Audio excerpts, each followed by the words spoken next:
Andy, my dude, have you heard of the magical website builder known as Squarespace? Ugh, not another Squarespace ad. I feel like every podcast is sponsored by them. Hey, don't knock it till you try it. Yes, okay, it is overhyped, but actually it lives up to the hype.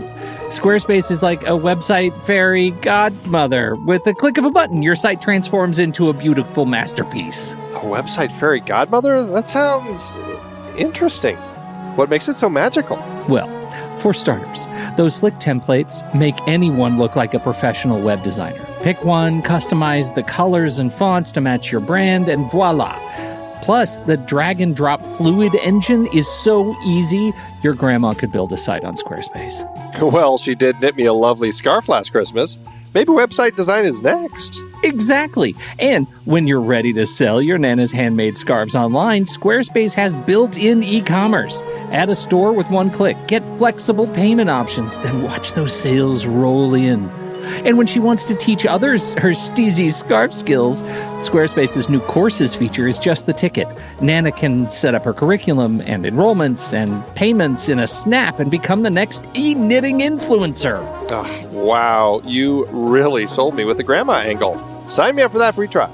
Just go to thenextreel.com/Squarespace and transform your site into a beautiful Squarespace masterpiece. Well, thanks, Pete. Even though it's overhyped, Squarespace actually sounds perfect for Nana's site's needs. Appreciate the warning on the ads, though. I'll brace myself next time I listen to a podcast. Anytime. Let me know if you need any help getting that site up and running.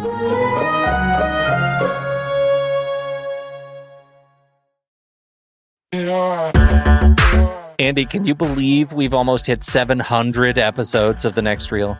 I know, it's crazy. And with all the other episodes in our family of podcasts, we are well over 1,200 episodes of movie conversation. It's really pretty amazing that we've gotten to have these in-depth movie chats every week for over a decade now. And we couldn't have done it without our loyal community of film fans. Their support over the years has meant so much. For sure. That reminds me, we should give the merch store a shout out. Buying shirts from thenextreel.com/merch is a great way listeners can continue to support the show. Plus, they get to sport our great designs. Absolutely. I think sometimes folks forget we have a variety of shirts, mugs, phone cases, and more available. In fact, a great place to start is with a shirt sporting the Next Reel's logo. We also have that classic Fast Times Spicoli Surf School tee, or the weirdly popular Rusty's European Tour shirt. The one from National Lampoon's European Vacation. Why is that so popular? Search me, but we have sold a ridiculous number of those. I guess there are a lot of Rustys taking trips to Europe? We're always adding new designs based on movies we've covered, like our brand new design for a streetcar named Desire, featuring a streetcar named Desire. So if you want to rep your love of TNR and films, head to thenextreel.com/merch. Every purchase helps us continue to have these weekly in-depth conversations. So visit thenextreel.com/merch today. And as always, thanks for listening and being a part of the Next Reel community. We've got lots more great movie chats coming your way. I'm Pete Wright. And I'm Andy Nelson. Welcome to The Next Reel. When the movie ends, our conversation begins. In just a matter of seconds, you're going to hear a classic episode of this show from back in the day when we called ourselves Movies We Like. It took us a while to settle into the show's format, so you'll notice some differences as you listen to these episodes. For instance, it takes us a bit of time to actually get into the conversation about the movie. Things like that. But we're still proud of the conversations about the movies themselves, and we think they're worth keeping in the library. So enjoy these episodes from our back catalog. And you can become part of our Discord community, learn more about the show, and find out how you can become a supporting member at thenextreel.com. So thank you, everybody, for downloading and listening to The Next Reel. We appreciate your time and attention, and we hope you enjoy the show.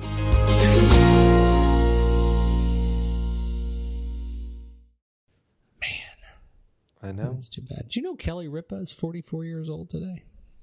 Kelly Ripa. I didn't know that. 44. Sting is 63. Can we somehow tie all that into Saw and its anniversary? No, but whenever I think of Sting, do you know what I think of? I think that he's 63 years old and he's been in a continuous orgasm for 44 years. Oddly, as long as Kelly Ripa's been around.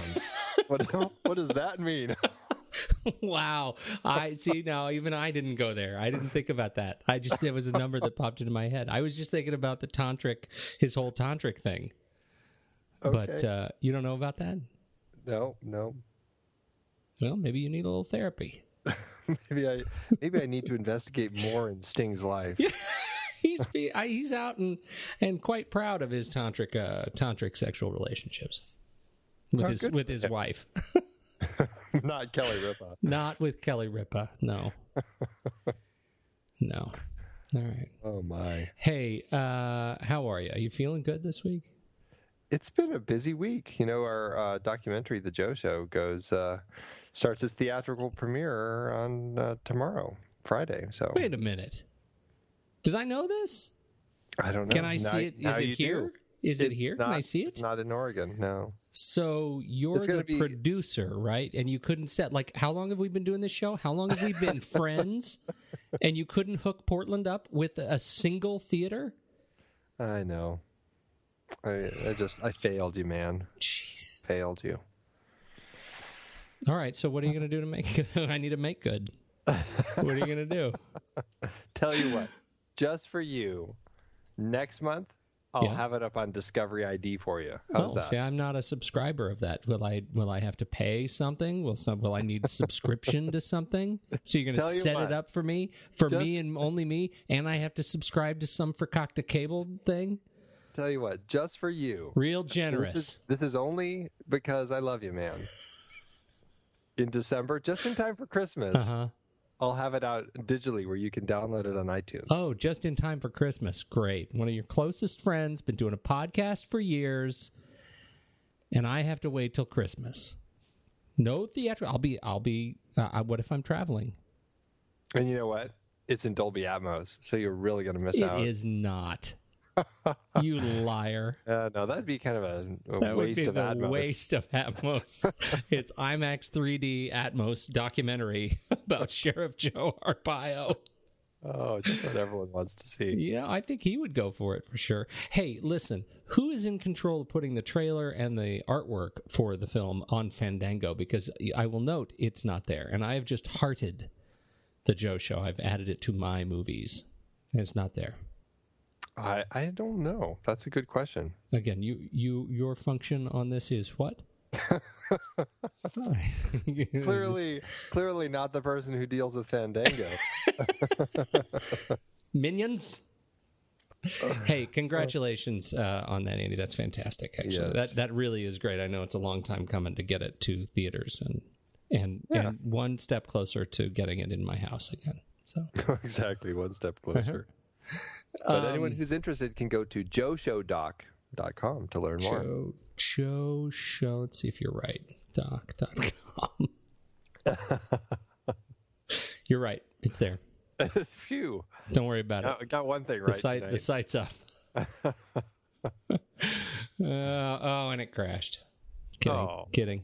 It's there. A lot of pink. A lot of pink. Yes, Joe in his pink underwear. It's a weird thing. I noticed you've retoned the stripes of the American flag pink. Yes. What was the creative decision behind that? Do you ruffle any feathers by doing that? I don't know. You've tainted the red, white, and pink. No, the pink, white, and blue. It's still. Way to go there. Yeah, I'm very patriotic. Let's tell the people where we're from, shall we? Yeah, where are we from? Please stop the madness. The sweet release of the credits.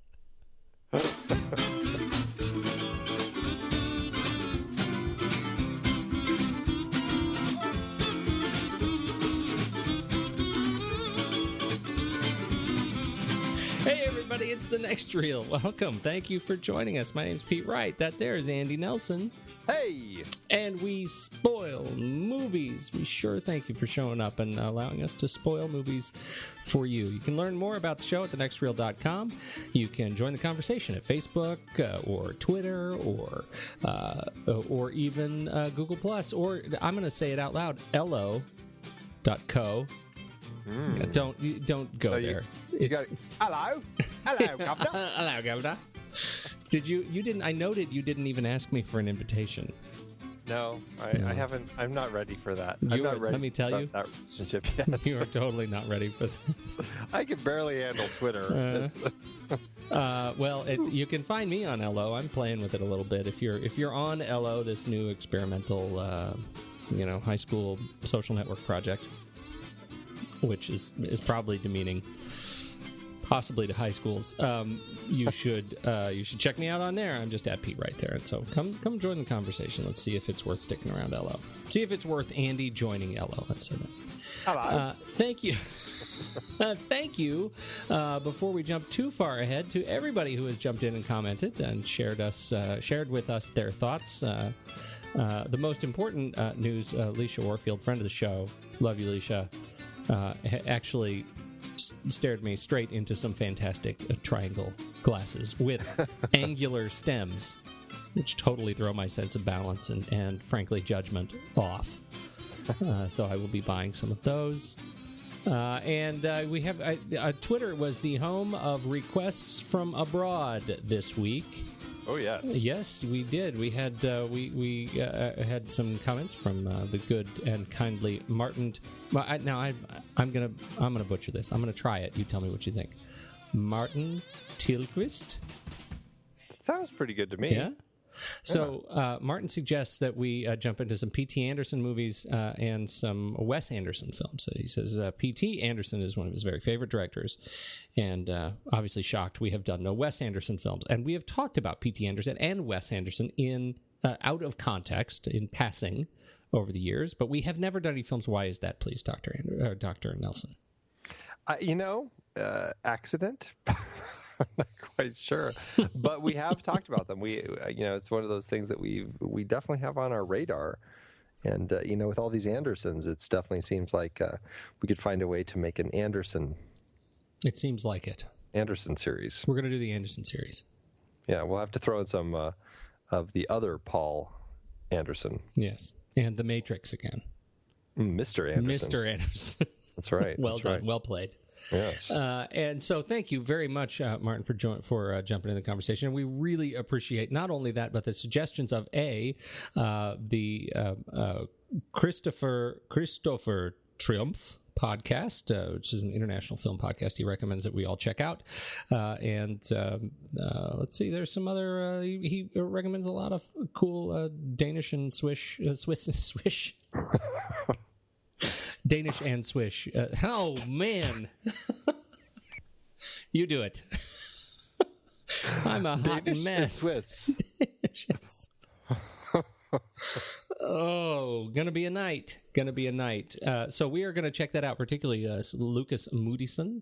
There are lots of great recommendations in the feed there, so definitely thank you very much. And thank you again to Diego Luis Contreras, writing in from Spain.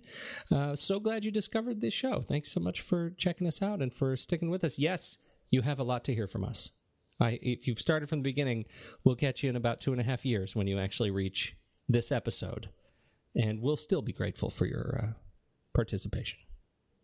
Grateful now, grateful forever. Grateful forever. So, what does that mean? That means all of those people and anyone else who comments on any of our boards that we managed to track down are all going to be entered in our listener's choice drawing, which we're going to be having here in a few weeks. And that person who does get picked is going to get to pick a movie that we're going to talk about in early November. I hope everybody's thinking about it. We have had really good luck with these things. So far. We really have 2 for 2. So, the pressure's on. Don't screw it up. Now, I think it's important that we turn to, certainly why I show up. This week's Pony Prize. Guess the movie Instagram Andy versus the People Challenge. How did we do this week? This was good, and it was Steven versus the people this week. Steven, I see you guys keep messing I know, we like to play with your head a little bit. Standy versus the people. Standy. Andon. Anfin. Not quite as good. It was a tough week for people, especially considering that this was a fairly recent film, Enemy, the latest Denis Villeneuve film with good old Jake Gyllenhaal And it really took people a little bit of time to figure out what it was. But in the end, Soda Pop Rocker came through and figured it out right toward the end there. I think day 6, he finally was able to figure out what these crazy images were from. He got it, and now Soda Pop Rocker is entered to win the Pony Prize. Awesome. Mm-hmm. Awesome. Congratulations, Soda Pop Rocker. Thank you so much for playing. Keep coming back. Keep, next week, school the standees. That's right. You like that, don't you? It's growing on you the already. Standees. Yeah. Yes. Yeah. And with that, let's do trailers.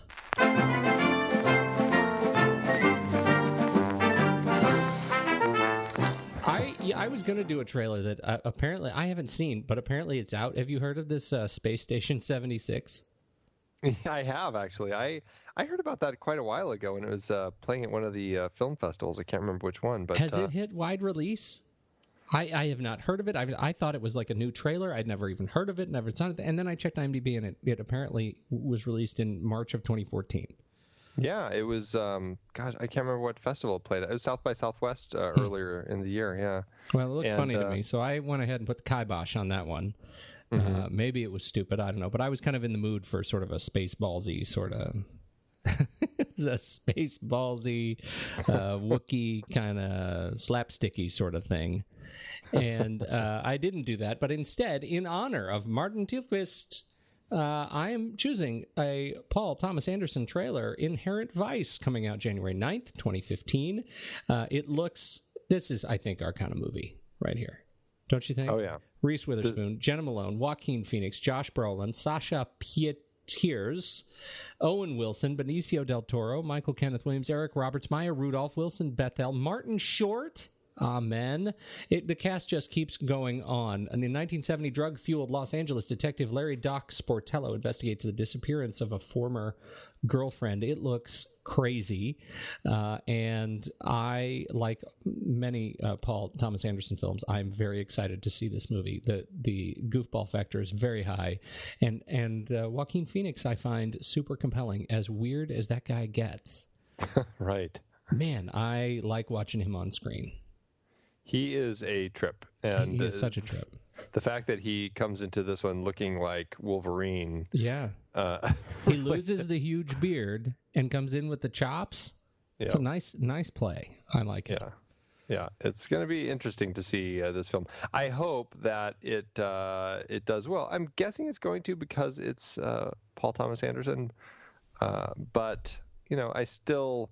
There's this quirky quality to it that does make me a little nervous. I don't want it to fall into Ridley Scott's The Counselor territory. No, that would be a mistake. That would be a mistake. Bad direction to go. That would be bad direction. So no, I really do have high hopes for this because everything about it looks funny, clever, quirky. Just the kind of the tone of it, just the vibe, everything just... There's a funny vibe to it that sort of takes me back to Boogie Nights kind of a thing, but funnier. Boogie Nights had a lot of its vibe determined by the topic, by the content. And this one, it seems like it's just, it's naturally more comedic. But there are a lot of his big films tend to be pretty deep. Pretty serious. The Master, There Will Be Blood. He doesn't tend to truck in comedy. No. So it'll be interesting to see how this plays out. I'm very excited to see it. I think it looks it looks wonderful. It's not a comedy. It is really pitched as a crime drama mystery, but still looks pretty funny. They seem to emphasize the comedy in the trailer. It looks very just kind of that quirky comedy. So, yeah. So that's it. January 9th, 2015. Mark your calendars. Go see this movie. Does that make you nervous that it's a January release? It does. I'm panicking about every crossover right now. October, I'm freaking out. It should still be February. I'm not ready for 2015. It's coming. Yeah. Well, what do you got? Oddly enough, my movie also opens in January next year. Yours, I like to think will not be in the dumping ground of January. This one, I have a little bit of a fear that it is going to be relegated to the dumping ground of January. But at the same time, I did quite enjoy the trailer, and I do have high hopes, even though I don't know. I don't know if it's going to live up to any of them. This is the new adventure thriller Black Sea, including the wonderful Jude Law, who plays a submarine captain who pairs up with a bunch of buddies who go looking for this sunken Nazi U-boat in the Black Sea that supposedly has a bunch of gold on it, and they're going to make off with the gold and be rich. And of course, as these things are prone to happen, everybody on board realizes that the fewer people that make it back, that means they each get that much more gold in the end. And so, things don't go very well down there. Always wonder why it takes people so long to figure that out. I know. Don't know, we're a team. It's not a little submarine utopia down there. There's no utopia beneath the sea. Not cold, dark death. Yes. Yeah. They've never seen any other submarine film. They should know by now. They should totally know by now. They really should know. But I do have hopes for this. I mean, Kevin MacDonald is directing it. He did The Last King of Scotland, which I really enjoyed. But then he also did State of Play, which I thought was fairly average, middling entertainment. Wait a minute, which one was that? Was that with the driver? No, there's a very forgettable one with Russell Crowe and Ben Affleck. Oh, no, yeah. Russell Crowe's the reporter. Yeah, I liked that one, but I thought it wanted to be more than it was. Yeah, I liked it, and then I walked out of the theater and I go, what happened in that movie again? I don't remember. It was one of those movies. Yeah. So I mean, he came out of documentaries. He did some really interesting documentaries. A Brief History of Errol Morris. He did Touching the Void. One Day in September, a lot of interesting things, and then he kind of transitioned with The Last King of Scotland into narrative films, and that one I think is the strongest. I never saw The Eagle, which looked like it was an early Channing Tatum film that I heard was interesting, but I never saw that either. But The Last King of Scotland is a big fave for me. Yeah, I really absolutely. Like that. So I want to like it. I want him to make this great submarine thriller, and I'm excited to see it. I hope it can hold up. I hope it isn't just a January dumping ground movie that is instantly forgettable. So that's the trailer. All right, nice pick. All right, Andy, it's time for me to tell you how you're gonna die. If the future were in your hands. The daughter's screaming. The house is burning. Would you change it? It's not too late. Touch this man's hand, and you are in the grip of the dead zone.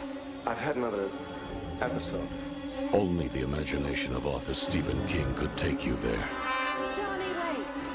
With a power that alters the future lives of those you love. You want to kill your own son? I want you out of here. I'm scared, Dad. Or of those you fear. I have had a vision that I am going to be president of the United States someday, and nobody, I mean nobody, gonna stop me. Is it a power for good or for evil? If God has seen fit to bless you with this gift, you should use it. Bless me? You're a devil. Son of a man. Who are you? Who sent you? I'm scared, son. Not only can you see the future, I can change it. Skeleton! I was there, I saw it. Put your hand on the scanning screen and you'll go down in history with me. I saw his face. I stood there. I did nothing. Johnny!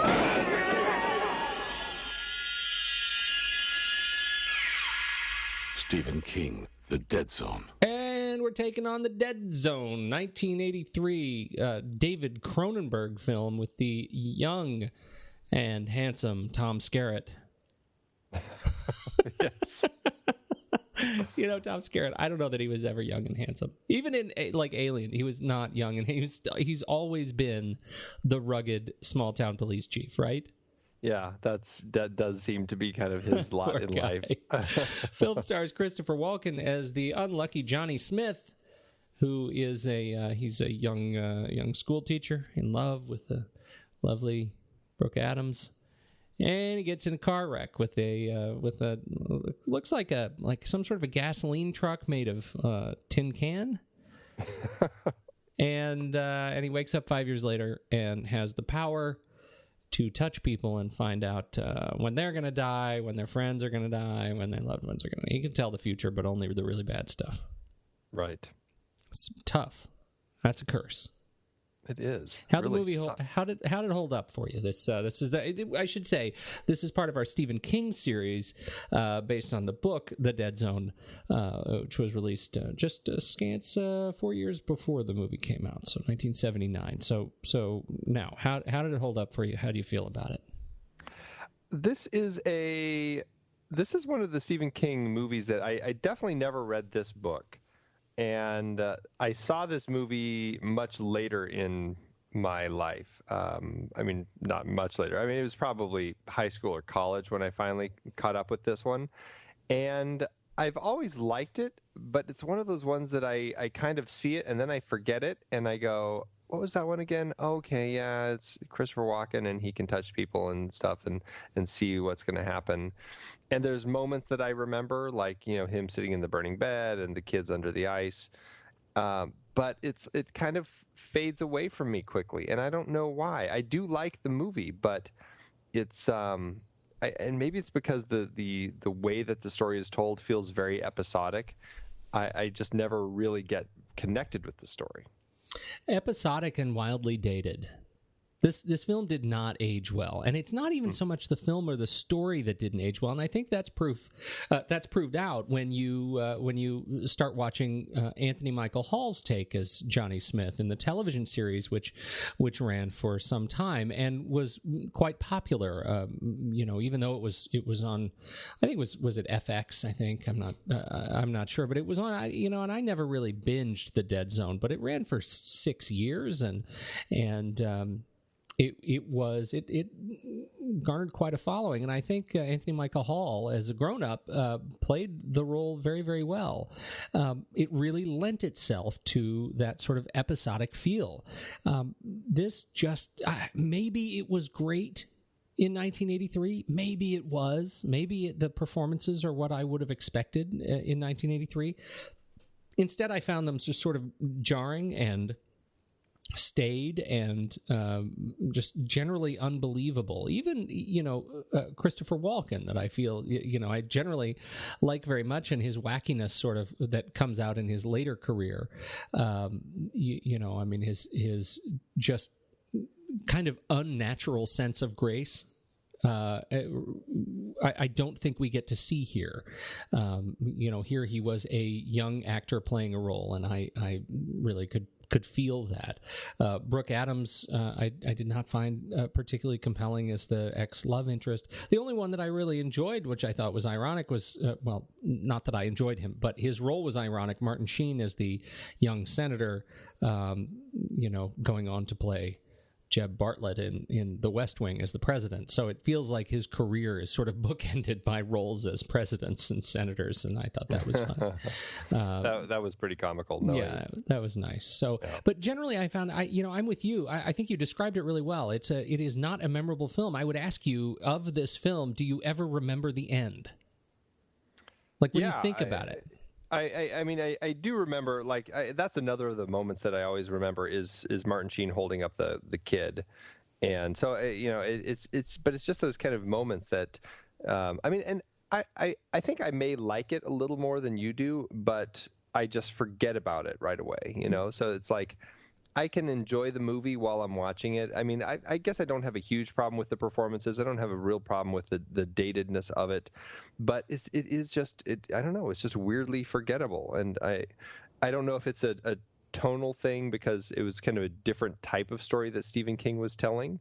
But because it definitely, in his kind of the work that he had been doing up to that time there, I mean, yes, there's that kind of supernatural element of a person who gains this psychic ability after this accident and coma, who then can see people's future and everything, but it ends up feeling much more like a drama. It's an interesting tone to this film that doesn't have that horror vibe from either Stephen King or David Cronenberg, both of whom I think had much more of a horror bent at that period of time in their careers. And so this one does come across feeling very a lot more dramatic, and I don't know if it's that the pacing with it also that just kind of slows it down and makes it like, okay, I can see where we're going. We've got this little episode with the girl in the house burning, and then we've got the killer, and then we've got the politician. It's like it just kind of goes from one thing to the next, and I never feel like there's progression for him or anything. It's just one case to solve after the other, and I think that's exactly what you said is right. Why the TV show concept for this worked so well, because by nature these episodes work well in the land of TV, and it was the USA Network, by the way. USA Network, okay. Yeah. Well, another reason, sort of just further up the dial, in 2000, where it garnered quite a passable. Passable audience, and I think it makes more sense as a television series. It's one of those funny things about Stephen King's work. Like there are so many of his books that I think do make better television. Some obviously don't, but The Shining is a good example, I think. But in any case, but what's your take on Christopher Walken though, as in the lead role? I guess I don't have too many problems with him. It just, again, it's just like it doesn't really stand out to me as any major role in Walken's career as one that stands out for me as a key one. It works. I mean, I enjoy it. I think there's something kind of, Walken always has that kind of kind of slightly out of step sense about him, and so I think that works well after the accident. Beforehand, it's he doesn't. There's something weird about just seeing him as kind of a normal guy. I don't know, and like sitting in the classroom reading The Raven. I don't know. I couldn't help but laugh knowing that years later he would actually have a version of him reading The Raven that's out on CD where you can listen to Christopher Walken reading The Raven. And I really enjoy listening to him reading The Raven, but I can't help but think about that when I see that scene. It's just like, it's almost funny. Like it's almost like Walken playing Walken. There's right. something weird about that. Well, and it's weird because he really, as he ages, has become a caricature of himself.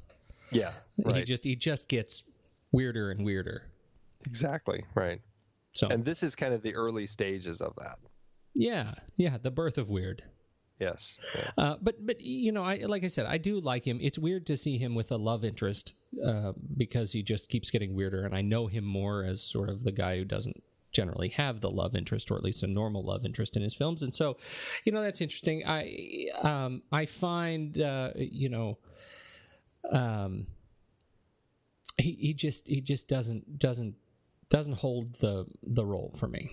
Well, and the thing about the love interest, at least that goes away. I mean, he kind of clings to that, but at least Brooke Adams kind of fades in and out of the story. I mean, I don't have a problem with Brooke Adams. I actually think if I were to pick a Brooke Adams performance in this kind of 70s, 80s, I would probably gravitate to the Invasion of the Body Snatchers remake, because I really like her in that one. This one, it's just like, okay. I mean, and that's how I feel about so much of the film. Okay. It does its job. I don't think it's one of Cronenberg's best films. I don't think it's one of Stephen King's best stories. It's not one of Walken's best films, but it's very passable. I mean, I can enjoy it and move past it. What's interesting about it is this is another one of those films, and I think it's pretty rare that we run across these, at least for me, where I really feel this one is ripe for a remake. You know, they're not going to bring the television show back, ran for 6 years, let it be a classic. But I think 1983 is long enough for a film like this. I think somebody could come back in and make a nice taut thriller that gives us a little bit more of the spook factor. That's one of the things I really wanted out of this. I think it may be a case where the effects, the cinematography, which in this film was not particularly earth-shattering from Mark Irwin, that just the way they move the camera was not to a sophisticated enough point that they could really capture what it's like for him to see these really horrible things, you know. And it made me think of Brainstorm, because that was a film I really liked. When we talk about Christopher Walken in particular, what they did there when they actually send you into the brain, into these kind of recorded visions, I found really compelling. And I feel like I can't actually remember that. I think that was Douglas Trumbull, right? That was 1983. That was released the same year, and they ended up capturing I think, really fascinating way of moving through psychic trauma visually in a way that I think was compelling. At the time. Yeah, at the time. I wouldn't recommend going back and watching it again. Oh, come on. This is one I watch fairly frequently. I think you're being you're being a little hard on it. I actually really quite like this film. I think that, it's Natalie Wood's last film, Louise Fletcher. I mean, I thought it was I really enjoyed this film. This may be, I need to put this on my guilty pleasure list for this year. Well, it could be because because you clearly saw that when you were at an age to see it and pull something out of it. I saw this 5 years ago or something, and that was my first time watching it, and it was for me, it was a dated experience. Oh, okay. More dated than this? Yeah, or because equally of the effects. I think because of the effects. That to me made it seem a little more dated. They used that big tape though. Wasn't that great? Those giant reels. Big tape. It's all you need to record the brain. That's right. But you get what I'm saying, though. I mean, this is one of those things where clearly there have been better examples of it. Even maybe Strange Days, as little as we both liked Strange Days. There is this sense of being able to use that leap into the brain and do so in a way that's visually interesting.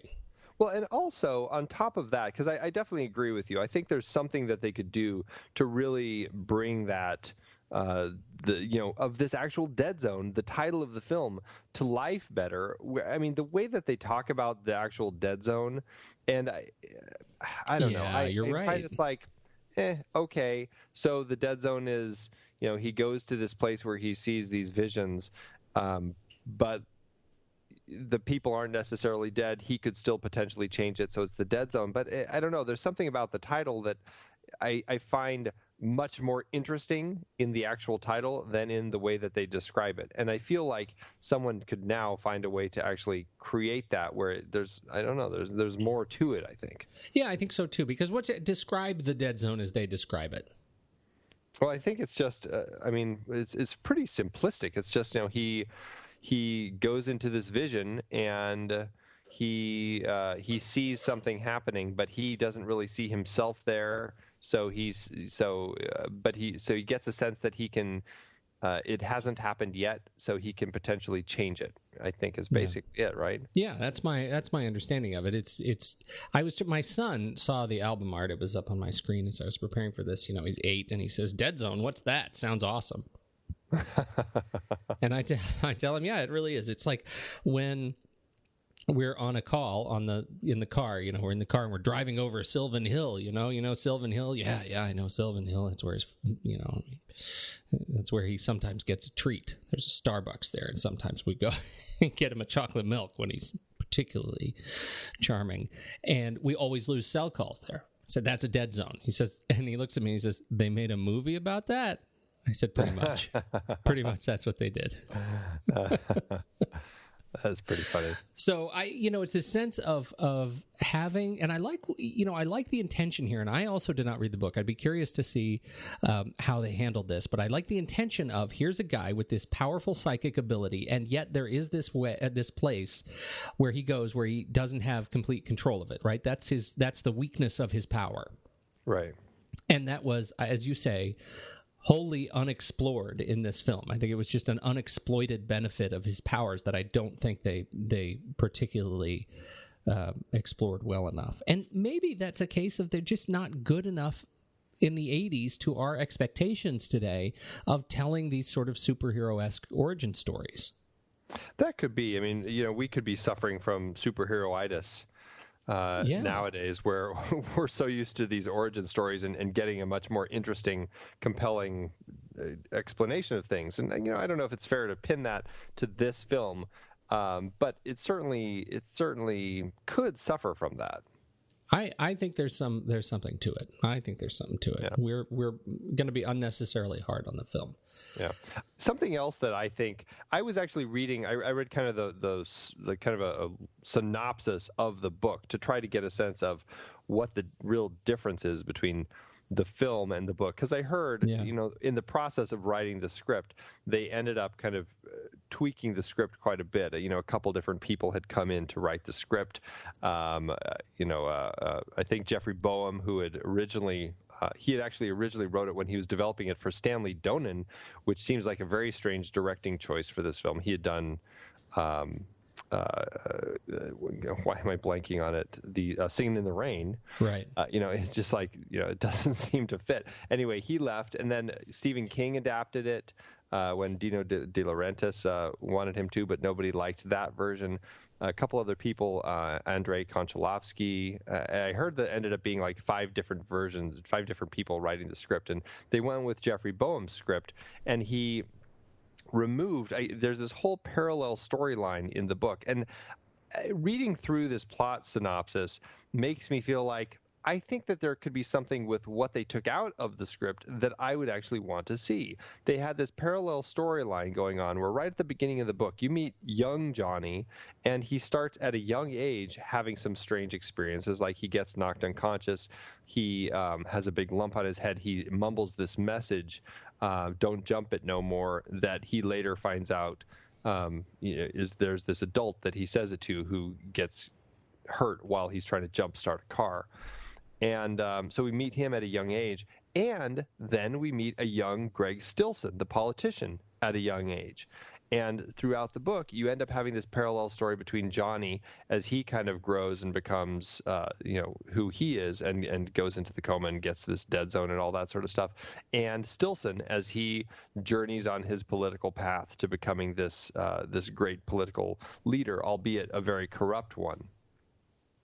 And then eventually those two paths cross. And I don't know. I don't know if the story would work better or worse with that in there, but I do find it compelling to read that. And I'm like, at least that's something that I feel like would give me a fuller story to latch onto, rather than this episodic, let's solve this person's problems and then this person's problems and then this person's problems type of story. Yeah, no, I agree with you. And something that may have been a little bit more of an audacious screenplay and an audacious film to take on something just slightly more epic.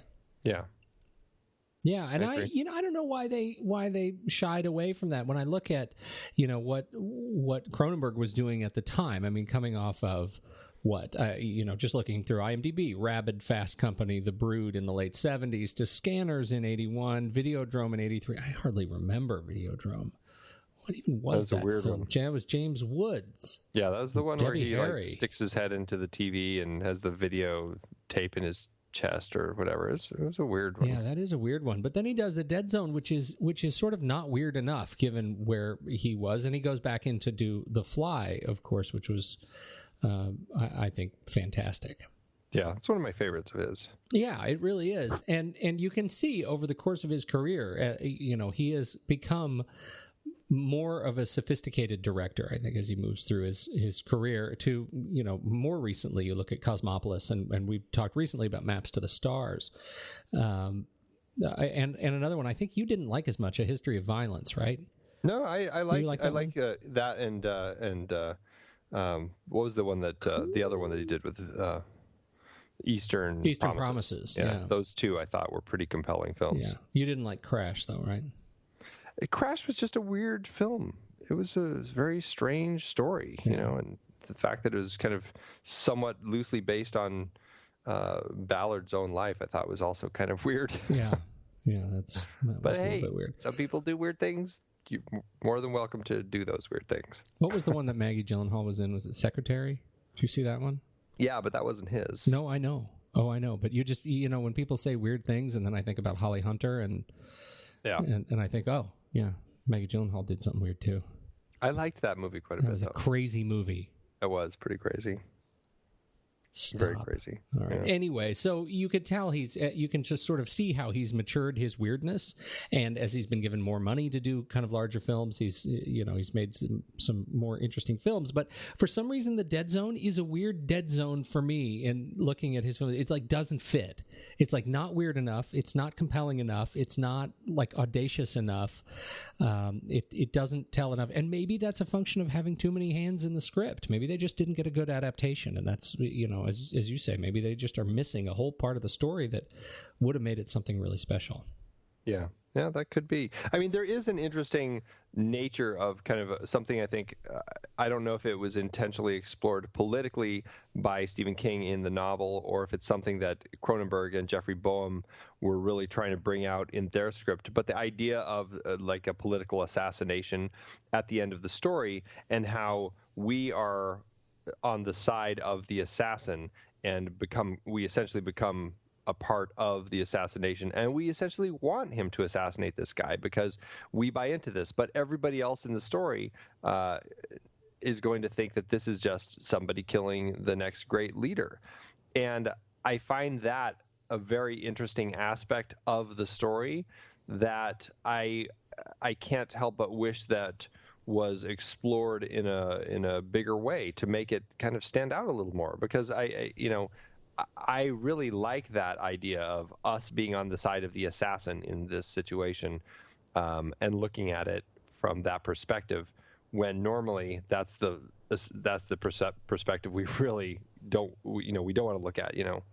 Well, the film sort of has to earn it, don't you think? I mean, the films where we feel best about falling in love with the anti-hero, or falling in love with the hero who's out of sync, is, they're the films that actually build the case where you have to feel bad.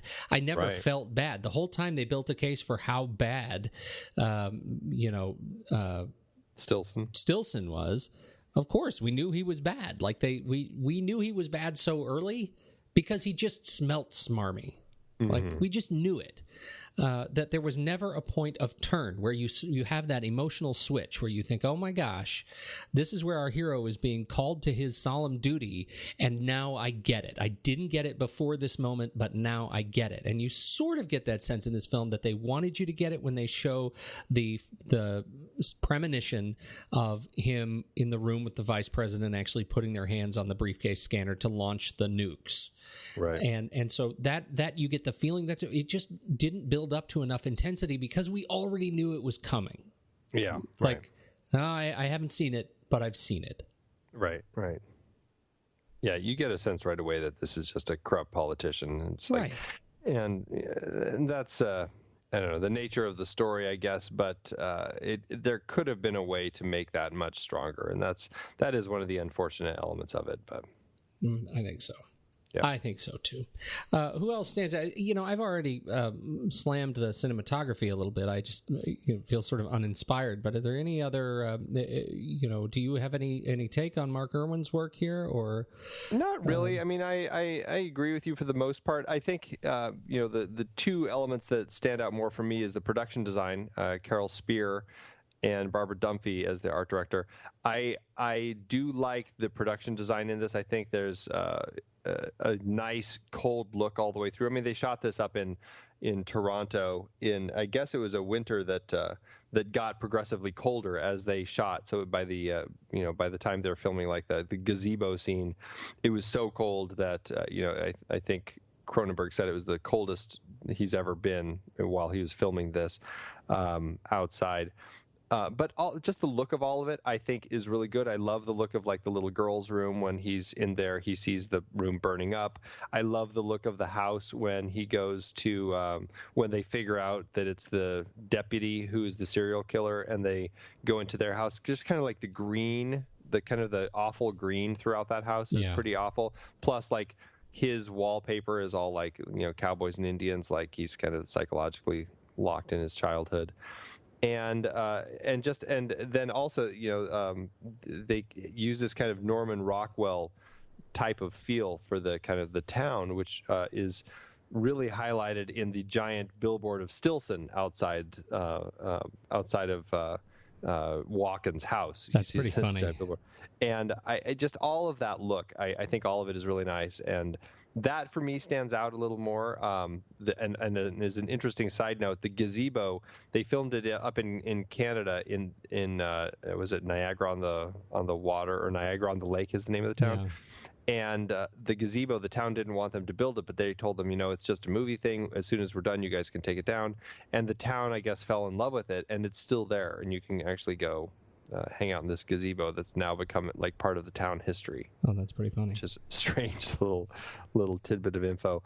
But that's something that's key. And then also, I really do actually like the music that Michael Kamen wrote for the film. I do too. It's he's not David Cronenberg's usual collaborator. Howard Shore is who he usually uses. And Howard Shore was unavailable for this particular project, and so he went to Michael Kamen, and I like it. I mean, it's an interesting score to listen to. It's not like by itself, it's not as compelling, but in the context of the film, I think it works really well. I do too. I think it really does work very well, and it's one of those Michael Kamen scores that I like, even with the hair. Even with the hair, yes, yeah. It's a listenable score for the most part. It has some really nice themes. Mm-hmm. It does. It really does. Mm-hmm. Very sad. There's kind of the sad tone to it that I think fits for this person who's essentially come out of this coma and is lost in time because of the 5 years he lost, but also just lost in his place because of this weird ability that he now has, and he kind of separates himself from people. Well, you said it, and it you made me think of Eeyore. I mean, this whole film is sort of the Eeyore of the Stephen King adaptations. Oh, well, now I see dead people, and then I stepped in poo. I mean, it's just like sad. It's just really sad, but not sad in like a dramatic way. It's just sad. Yeah. That's funny. Anyway. Tom Skerritt. I still love Tom Skerritt, even though I made fun of him earlier. I do love him. It's hard to not love Tom Skerritt. He's always great. Colleen Dewhurst. She's briefly. She's kind of scary. She is creepy. Yeah. She's got that I don't know, that crazy mom look. She does well in her part. I like Anthony Zerbe. I mean, he's one of those great character actors that you just see in everything. I mean, he still is out there. He was in American Hustle last year. Yeah. He's just a great face, and he's great as that rich guy. He really is. It's funny that you bring him up because this is one of those rare films where I was actually able to talk my wife into watching with me, and she watched she missed all but she got all but the last half hour. She got bored, and which maybe is telling. But she saw him and said, "Wow, he looks like the bad guy." And even though he's really, I mean, he's not. He's ultimately not the bad guy. He's not the best dad, makes some weird decisions, but he's not a bad guy.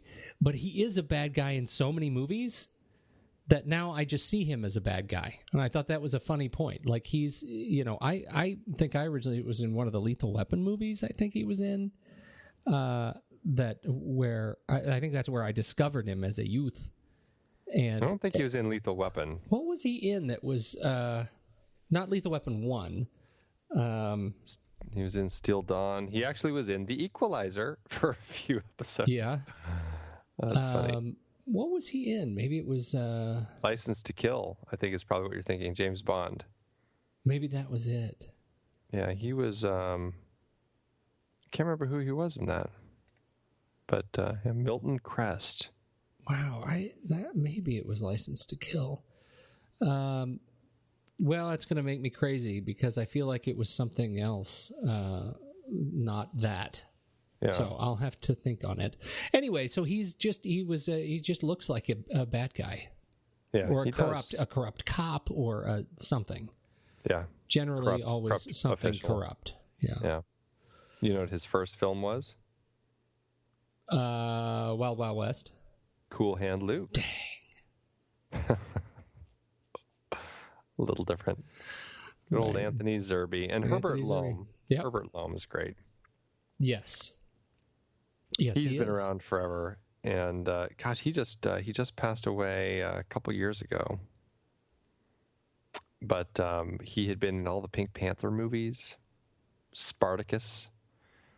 He's one of those guys who just was busy. Yes, he was. And I like him in this. I mean, his part's not huge, but I think he's effective as kind of just the doctor. You know, it's a simple part, but I think he works well in it. Yeah, not a great doctor. I mean, by standards. In context of what he actually performs, right? Yeah, he's not a great doctor, but but he's good in the role. Yes. Anyone else that you really love? No, I think that's about it. Although, and just an interesting side note, the kid who takes the photos at the end in the final climactic scene, assassination attempt, he is actually one of the Sheen kids. He's one of Martin Sheen's kids. He is Ramon Estevez. Keeping it in the family. Ramon Estevez. What else has he been in? Not a lot. I heard that he hadn't really acted much. I mean, he was in a few little things here and there, but not much. He really kind of 19 credits. He's very off and on. Very off and on. Wow. He's definitely not pursuing it like his brothers are. Must be a great Thanksgiving at the Sheen house. Yes. Very interesting. Very interesting. Yeah. Let's see. I think. I mean, this is just. I'm out of stuff to talk about with this film. Yeah. The only other thing that I think is worth mentioning in this is that this story is the story that is the introduction to the town of Castle Rock, the fictional town of Castle Rock that Stephen King created in his in this novel, and then went on to have Castle Rock kind of be this consistent town through so many of his stories. It kind of created the foundation of it. It was Castle Rock that was it Castle Rock that was under the dome, and Castle Rock that was, is Castle Rock what we see in like the Gunslinger? Like early Castle Rock? I'm sure there are like Stephen King listeners out there who are furious at us for not knowing. A lot better. I know nothing of the lore, and I've been told that I have to read the Gunslinger to wrap everything up for me. Here it is. Let's see. First appeared in The Dead Zone and has reappeared as late as his 2013 novel, Doctor Sleep. It was in, let's see, works set in Castle Rock, The Dead Zone, Cujo, The Body, Uncle Otto's Truck, Mrs. Todd's Shortcut, The Dark Half, The Sundog, Needful Things, It Grows on You. And then if you look at works referring to Castle Rock, the list is very large, including Creepshow. That's true. Yeah. All right. Under the Dome refers to Castle Rock. So it is a very, very busy town in the world of Stephen King. Fantastic. Mm-hmm. How did it do? How did it perform? It did okay. It wasn't as popular as Cujo this year. Let's see. It cost $10 million to make at the time. And I think Cujo was $8 million? So they had a little more money with this one. Shot it up in Canada, so I imagine their dollars may have gone a little farther. And it ended up making adjusted profit, it ended up making about $25 million adjusted profit. And Cujo is at almost 31 million. So adjusted profit per finished minute for The Dead Zone was about $244,000 per finished minute. So, it made its money. It did its job. Film business was able to keep on trucking because of this. And You may be putting just a little bit too much weight. Maybe. I find it so interesting that Rotten Tomatoes gives it a 90% fresh. I find it fascinating that people like this movie as much as they do. It is a very popular Stephen King movie. I shouldn't say popular, but it is a very well reviewed Stephen King movie. To me, it's another one of those Casablanca films. And I love Casablanca. It's that whole, you detest me or do you despise me, don't you? Well, if I gave you any thought, I probably would. I'm going to forget this movie as soon as we're done with this show and probably not think of it all that fondly. Maybe not despise it, but I'm sort of done with it.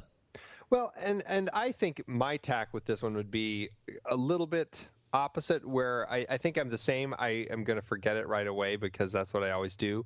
But I think I will think of it a little more fondly. And if it's on again, I'll probably watch it, but it's nothing that I would seek out again. All right, fair enough. Let's rank it. Let's do it. Head over to flickchart.com/thenextreel. You can friend us up there and see if the films that you love line up with the films that we love. That's our big stack rankings over there. Now we got 150 some odd films. 150, more than 150 films. This will make 152. Exactly. Let's do it. The Dead Zone or Hot Fuzz? Hot Fuzz. Clearly Hot Fuzz. The Dead Zone or Taxi Driver? I would do Taxi Driver. Are you ready? I'm ready. I would do Taxi Driver. There you go. The Dead Zone or Major League? I'd do Major League. I would too. The Dead Zone or The Blob? I'd probably do The Dead Zone. I think I would too. The Dead Zone or Labor Day?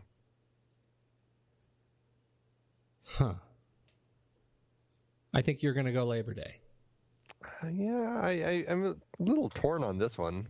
I could go either way, but maybe I'll go Labor Day. I think I had a lot of problems with Labor Day. Yeah, you did. Well, I think I'm going to have to ring in Labor Day, though. All right. The Dead Zone or Key Largo? Key Largo. Bogey and Bacall. All right, give it to them.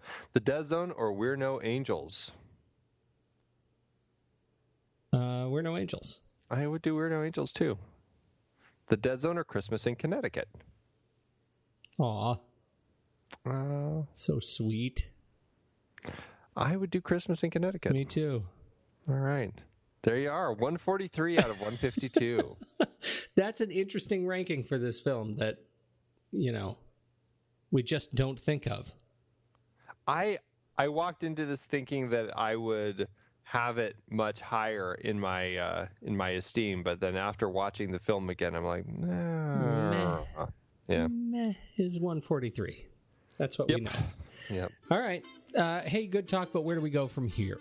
Well, we're going to continue King in 1983, the big year for him, and we're going to jump into John Carpenter's Christine. Now, see, that one's got a 65% fresh at Rotten Tomatoes. And what do you bet we like it more? I'm going to bet a lot. Yeah. You know what's interesting? Stephen King, when he was kind of, I can't remember if he was at the time when he was writing for Entertainment Weekly, but it was around the time that he may have started writing for Entertainment Weekly. He did a breakdown at the time when The Green Mile came out back in '99, I believe, of his 10 favorite adaptations of films that have been adapted of his films, and Cujo was on that list of his 10. Christine was on that list of 10. The Dead Zone was not on that list. Surprisingly, yes. It was The Green Mile, The Shawshank Redemption, Storm of the Century, Cujo, Misery, Stand By Me, and The Stand, Dolores Claiborne, Christine, and Pet Sematary. Dolores Claiborne. I really like Dolores Claiborne. Yeah, I was going to say that. I think I have fond memories of that. Yeah. Interesting. We can touch on that one in another Stephen King series down the road. Series. All right. Hey, this was good. But I'm not going to lose any sleep over it. Yeah, I hear you. I think our conversation was better than the film. Yes, I agree. I'll remember it always. Whereas the film, not so. Probably not. I gotta go to bed. I'm gonna go into the dead zone.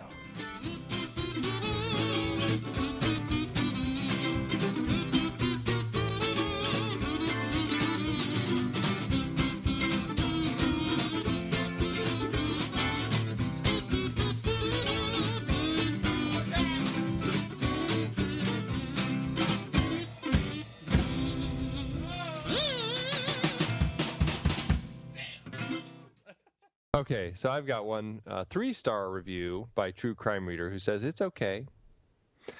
I bought this movie because it was the only Stephen King movie I didn't have. What does that say about True Crime Reader, I have to say, because there's some real stinkers in there. It was okay. I think a man would like it more than I did. Not quite sure what True Crime Reader is saying there. A man would like it more than I did. What does that even mean? I don't know. This guy was real gone for 5 years. He was in a coma for 5 years. He wakes up thinking the nurse's little girl is in a fire. He took a wrong tour somewhere. That's like almost a haiku. It feels like it. Wow.